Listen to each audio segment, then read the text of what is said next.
So tell me, what's the next natural step of evolution coming after having a plumber jump on turtles? What? He wants to make a game about go-karting? But why? That makes no sense. Wait, what? He's already made 8 of them so far? Why even? I suppose this leaves me no choice. Hello everybody and welcome to my list of the top 5 Mario Kart race tracks.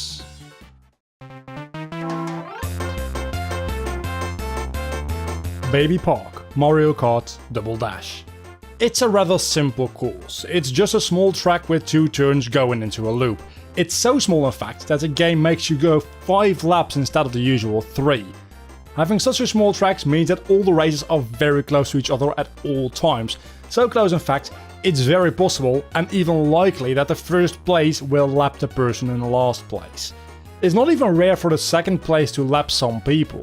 In the past I have managed to lap all of the racers on the track, being ahead of the second place racer by a whole lap. Of course this wasn't done in 5 laps, but instead in a custom match with more laps. Just as this track isn't very large, so is this entry on the list.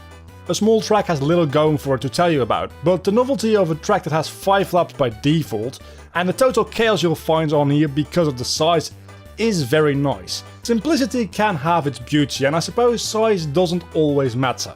Does it?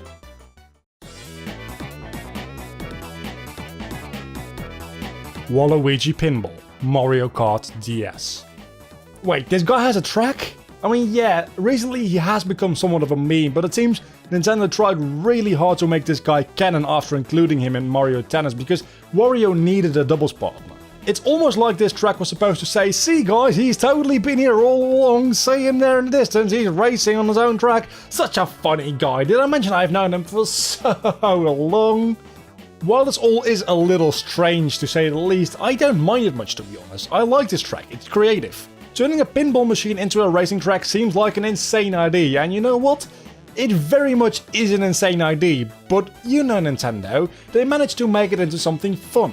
Pinballs rolling around on parts of the track either blocking your way so you can't drive as fast as you want to and just mindlessly take turns and boost, or you have to get the hell out of where you are since you're about to be absolutely destroyed by a gigantic pinball.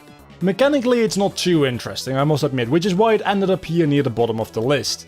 It's made its way here fully by concept, and that goes to show how interesting the concept is. It's almost like playing Toy Story 2, where normal everyday objects suddenly become huge obstacles.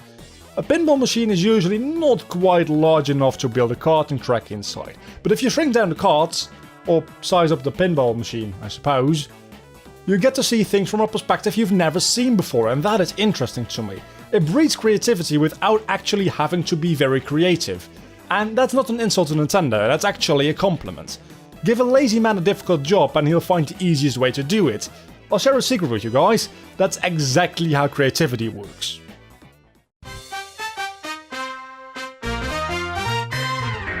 Toast Factory, Mario Kart Wii.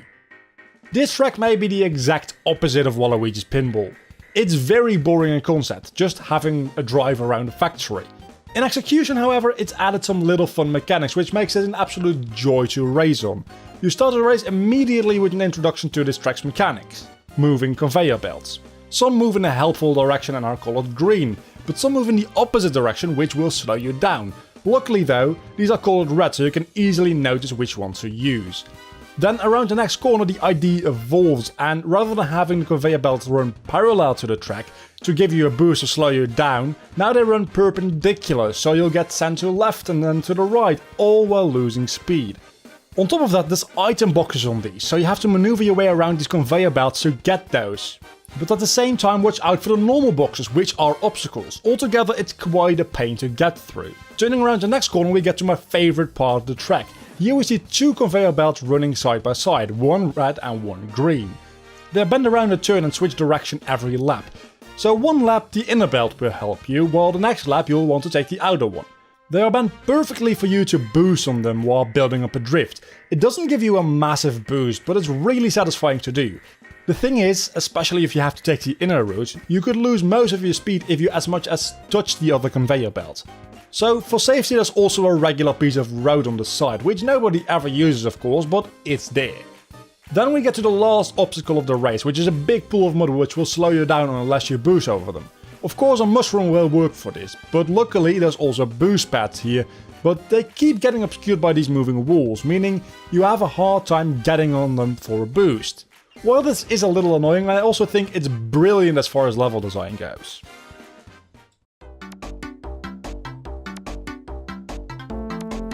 Tick-Tock Clock, Mario Kart DS.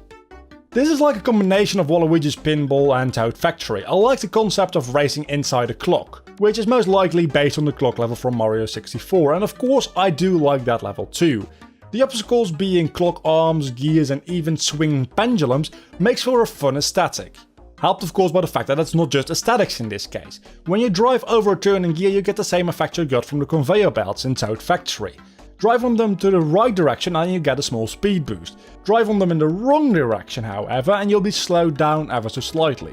Driving over these gears feels good, making a left turn, then a right and then a left again. There's a lot of opportunities for drifting here too, which is always a positive if you ask me. Some of these drifts can be a little difficult to pull off, but that just means that it's even better when you do get them right. And then at the very end of the track there's two huge gears. It looks like you're supposed to drive in between them, but if you get a closer look at them you'll see they spin in opposite directions, just like in Toad Factory, and of course you can get on them to get a speed boost, but watch out because they change direction every lap. If you picked a left one on your first lap, you should aim for the right one on the next lap. Because driving up the wrong gear here would be a very bad idea, especially as it's so close to the finish line. It could cost you the victory if you slowed down or fell off, which is a real risk that comes with doing this too. And risk versus reward, when done well, is very much appreciated.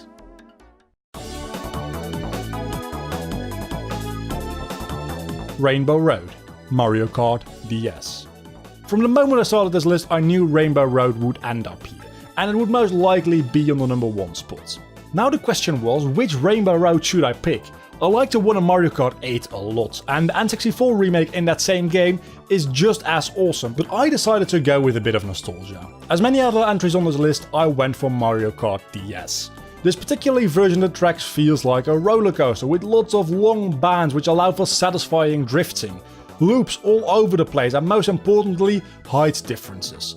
Of course, it's Rainbow Road, so most places won't have any guardrails, so if you don't know the track very well, you'll fall off more than once.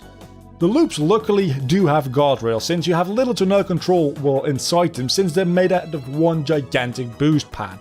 The downside to such an enormous track is that the races tend to be spread out a little more than on the average tracks, the exact opposite of Baby Park. But you'll still find a lot of fake blocks and bananas dropped by other racers, and frankly, this race is difficult enough on its own without being hit by shells every other second.